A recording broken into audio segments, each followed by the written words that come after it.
Ok, on va voir maintenant l'isomérie des alcanes.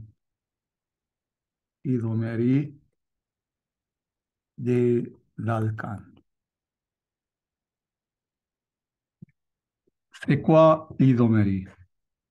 On dit que deux ou plusieurs molécules sont des isomères lorsqu'elles possèdent la même formule moléculaire, mais des formules structurales différentes. Par exemple, CH3, CH2, CH2, CH3, E, CH3, CH, CH3, CH3.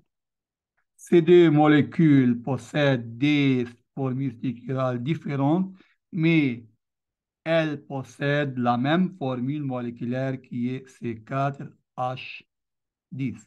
Alors, on peut dire que ces deux molécules sont deux isomères. Alors, isomères sont de mêmes formules moléculaires et de différentes formules structurales. Maintenant, comment on peut écrire les différentes formules possibles d'une formule moléculaire, c'est-à-dire les différentes isomères d'un alcane? Par exemple, C5H12. Tout d'abord, on met les 5 carbones sur la ligne, c'est-à-dire l'alcane linéaire. 5 atomes de carbone, on complète par l'hydrogène. Chaque atome de carbone doit faire 4 liaisons. On complète les liaisons de carbone avec l'hydrogène. Deuxième possibilité, maintenant, on diminue la chaîne carbonée principale, un carbone. Ici, la chaîne carbonée est formée de 4 des 5 atomes de carbone. On diminue la chaîne carbonée, un carbone, alors elle devient formée de 4 carbones. L'autre possibilité, la chaîne principale formée de 4 carbones. Il reste le cinquième carbone, où on peut mettre ce cinquième carbone. On ne peut pas mettre ce carbone sur l'extrémité, car ici, la chaîne formée de 5 atomes de carbone, c'est-à-dire comme la chaîne précédente, c'est-à-dire la même formule structurale. Pour écrire un isomère, il faut mettre le carbone à l'intérieur de la chaîne carbonée principale, c'est-à-dire ici ou ici, c'est la même position. Ici, c'est le carbone numéro 2 ou ici, c'est le carbone numéro 2 dans cette direction. Alors, on met CH3 ici, on obtient la deuxième isomère. CH3, CH, CH3, CH2, CH3. L'autre possibilité ici, on peut aussi diminuer la chaîne carbonée, un carbone. Ici, la chaîne carbonée est formée de 4 atomes de carbone. L'autre possibilité, la chaîne carbonée est formée de 3 atomes de carbone. Ici, il reste 2 atomes de carbone. On met un méthyle sur ces carbones et un méthyle sur le même carbone. CH3 ici et CH3 ici. On complète par hydrogène les autres carbones.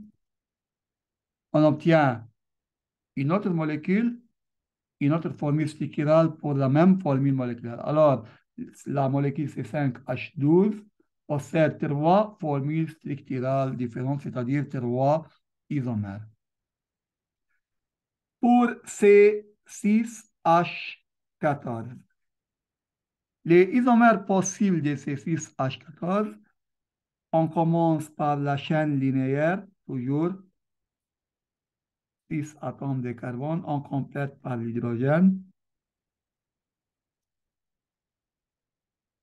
De même, le deuxième isomère, on diminue la chaîne carbonée 1 carbone, la chaîne précédente formée de 6 carbones. Ici, la chaîne devient formée de 5 atomes de carbone.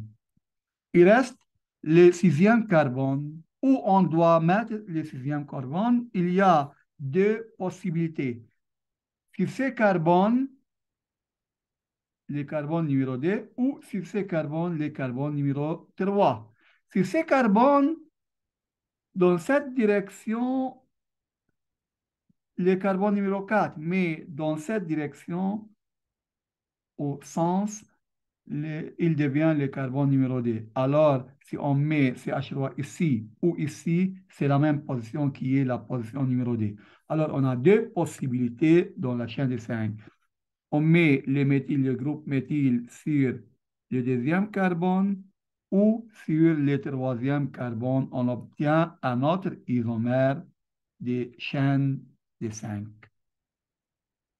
On complète par l'hydrogène, CH3, CH2, CH, CH2, CH3, CH3 ici.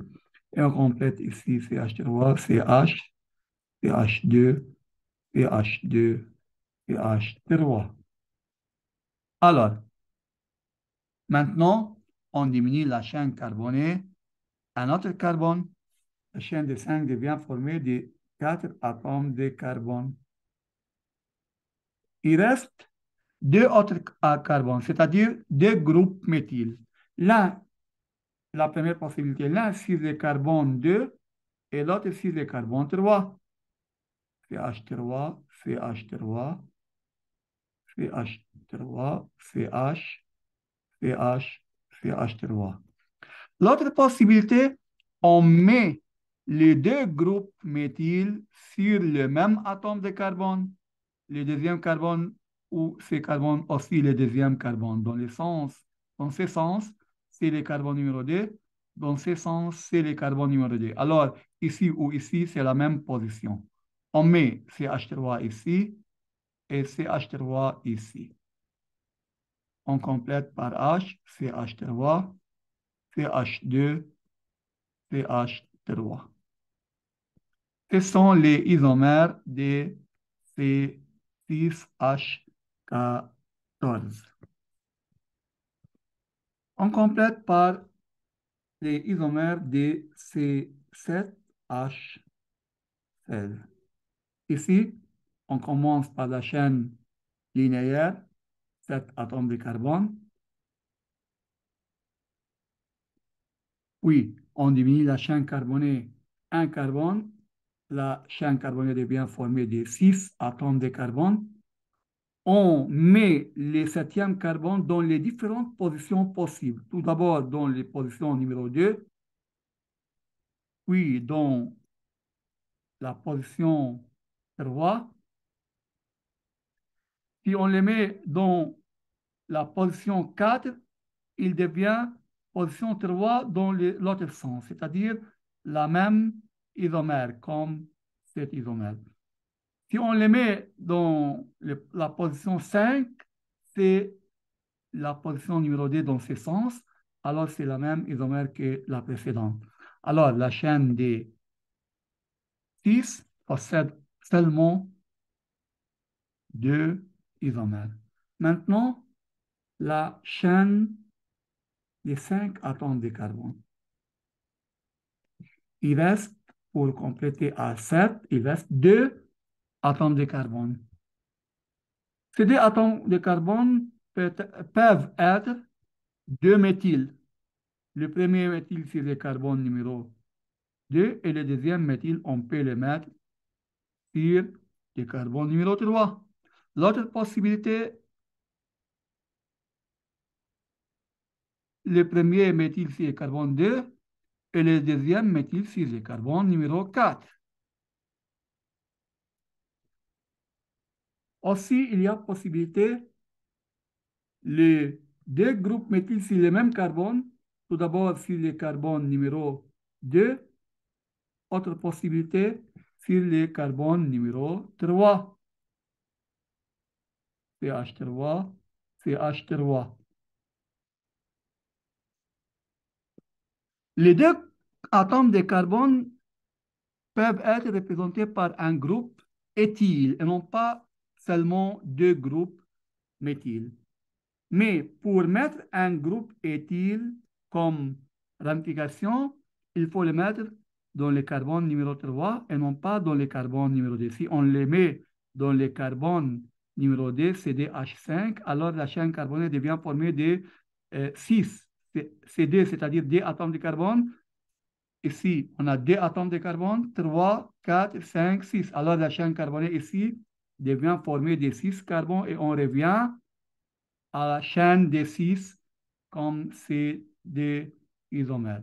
La chaîne de 6 comme CD isomère.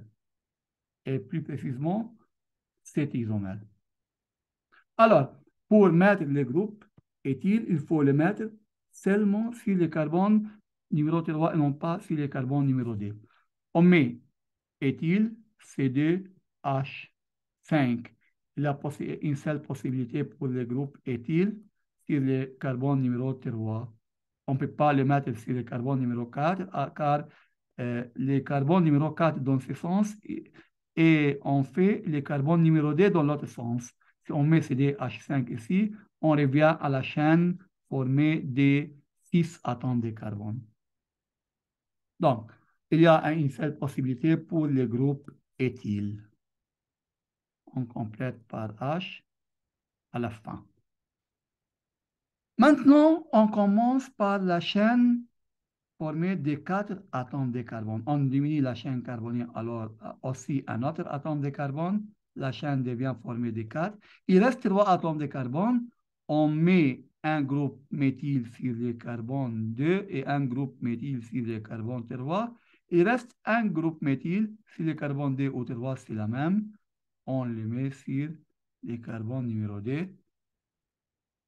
Ce sont les isomères de la chaîne de C7H14.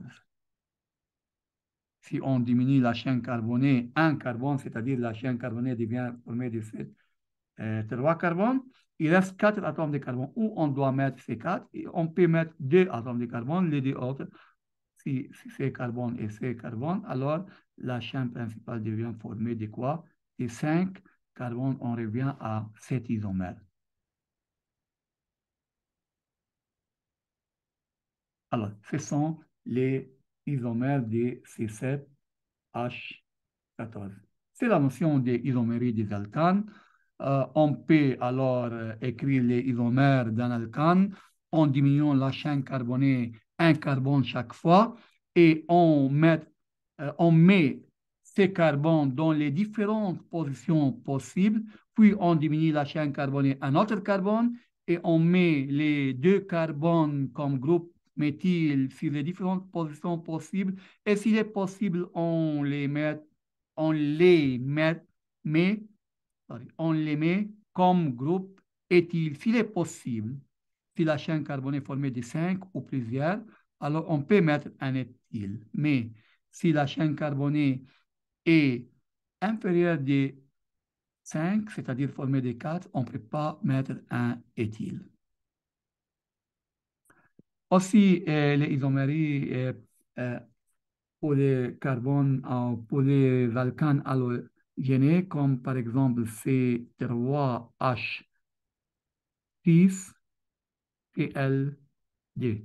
Ici, on a différentes isomères possibles. La première, on met Cl sur le carbone 1 et Cl sur le carbone 2. Puis, on varie la position de l'un des atomes de Cl. On met Cl sur carbone 1 et Cl sur carbone 3. Aussi, on met les deux chlores sur les mêmes carbones, le carbone numéro 2 ou le carbone numéro 1. On peut mettre Cl sur le carbone 1 et Cl sur le carbone 2. Il reste H ici, H2, H3. Alors, les isoméries aussi pour les alcanes halogénés ou haloalcanes. C'est la notion des isoméries des alcanes.